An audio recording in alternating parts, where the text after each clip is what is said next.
Welcome to the Information Security Forum podcast. I'm your host, Tavia Gilbert, and today we're bringing you the first in a series of episodes focusing on Forecast 2020, the Global Security Threat Outlook.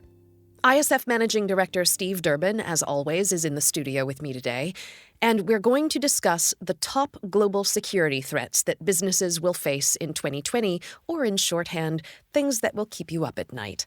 Steve, start us off. What's the outlook for next year? The threat landscape will be no less challenging next year than last, will it? That's right, Tavia. I mean, in today's hyper-connected world, attack surfaces and interdependencies are growing rapidly. Our dependence on technology is also increasing, and increasing in proportion with that complexity is the need for sound risk management, assessment and mitigation. Never more important, of course, than when we look at the threat landscape. And it's by understanding and evaluating how new technology is going to be rolled out that we can focus on the necessary controls to protect our data. We know from past conversation that threats are coming from multiple directions, not just from bad actors attacking an organization from the outside, but from negligent or unintentional threats from within an enterprise. But can you break it down further for us? I think that you have a good outlook about what the top security threats are, the most pressing concerns for the coming year are. Yeah, of course. I mean, there are three dominant security threats that we believe businesses need to prepare for in 2020. These include the race for technology dominance, the threat of third parties, the Internet of Things and the cloud, and finally, as usual, the growing threat of global cybercrime. Unfortunately, these top threats identified for 2020 are not mutually exclusive, and they can combine, of course, to create even greater threat profiles. I'd like to take the time to delve into each of those areas individually so that we can better understand those threats. And then let's end this series with your counsel about what CISOs and boards can do to respond to 2020's threats. Let's start today with the race for technological dominance. Talk to us about that. Well, technology has changed the world in which we live. Old norms are changing, and it's clear that the next industrial revolution will not only be entirely technology-driven, but technology-dependent. So in short, technology will enable innovative digital business models, and society will be critically dependent on technology to function.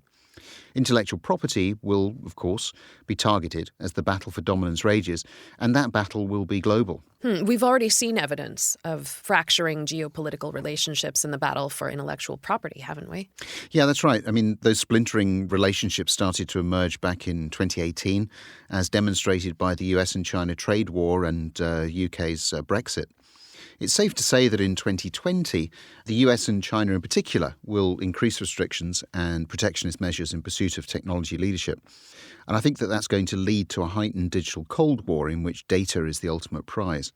There's already a race to develop strategically important next-generation technology, and that's driving an intense nation-state-backed increase in espionage. What's concerning, I think, is the ensuing knee-jerk reaction, a global retreat into protectionism, increased trade tariffs and embargoes that will dramatically reduce the opportunity to collaborate on the development of new technologies. Do you have any examples of what that data-focused Cold War might look like? Well, I suppose you could point to the UK's exclusion from the EU Galileo system. This is a satellite system. And really that came about as a result of the anticipated Brexit. That's one example. We can also see that new regulations and international agreements simply will not be able to fully address the issues powered by advances in technology and their impact on society. Unfortunately, regulatory tit-for-tat battles will manifest across nation states, and that, rather than encouraging innovation, is likely to stifle and constrain new developments, pushing up costs, and I think increasing the complexity of trade, too, for multinational businesses. Tell us more. How do you think the race for technological dominance may unfold in the coming 12 months? Well, I think if we look at the US, as an example, the US and China, I think lurking behind the US administration's trade conflict with China lies a fear that the United States could be losing its advantage in the global technology race. In US policymaking circles more broadly, China's Made in China 2025 policy, that's intended to ensure Chinese dominance in cyber, artificial intelligence, aeronautics and other frontier sections, that's seen not just as an economic challenge, but as a geopolitical threat. So everything from US telecommunications infrastructure and intellectual property through to America's military position in East Asia are considered to be at risk. And I think in 2020, we can anticipate that international tensions will reach something of a breaking point, with the potential for crises erupting either on, say, the Indian subcontinent or perhaps more likely the Middle East. The cyber domain will enable smaller players to punch above their weight, and that's further going to feed breakdowns in international diplomacy. I think adversaries will remotely destabilize infrastructure. We've worried about that for quite some while now. Political systems, we've talked about that extensively. We saw that with the last US presidential elections. Of course, we're seeing some of that being talked about with the UK elections. And so that destabilization is going to affect, as I said, infrastructure, political systems, and I think ultimately, of course, economies. This sort of whirlwind of separatist sentiment is really going to embolden new terrorist groups. Nation states, terrorist groups, criminal organizations, and I think hacktivists will increasingly begin to weaponize the cyber domain.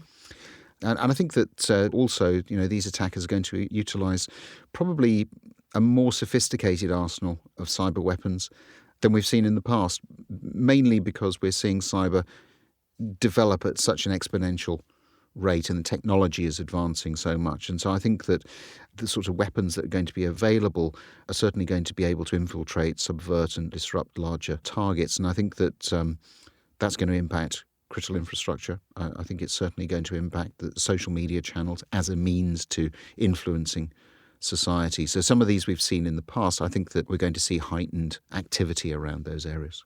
I think I misunderstood. I thought you were coming today with really good news. None of this seems like particularly good news. We could talk at length about the conflict between China and the U.S. and how that technological battle will play out. And perhaps that's a warranted special episode to get more in depth about that conflict. But really, do you have any good news? Can you put a positive spin on any of this race for technological dominance? Well, we know that technology will continue to drive and support the next evolutionary phase of industrial evolution.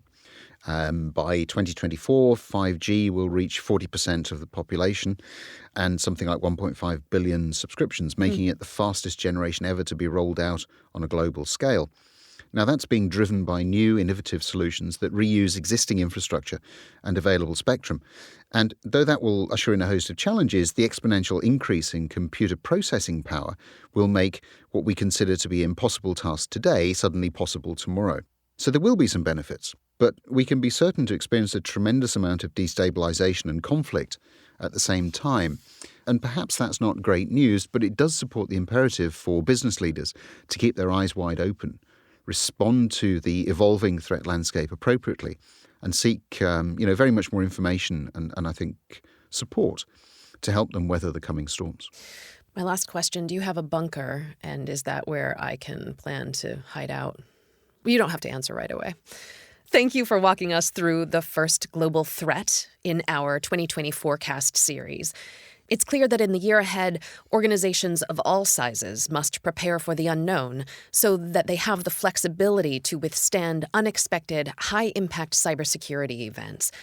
To take advantage of emerging trends in both technology and cyberspace, businesses need to manage risks in ways beyond those traditionally handled by the information security function, since new attacks will impact both shareholder value and business reputation. We'll be back in our next episode with some detail about the threat of third parties, IoT, and the cloud. In the meantime, listeners, if you've enjoyed this podcast, please subscribe, rate, and review it, and we'd love it if you'd share it in your networks. Be sure to visit securityforum.org to join the conversation on our LinkedIn group, to access the show notes, and to download ISF's research, practical tools, and guidance relating to this discussion. Thanks for listening.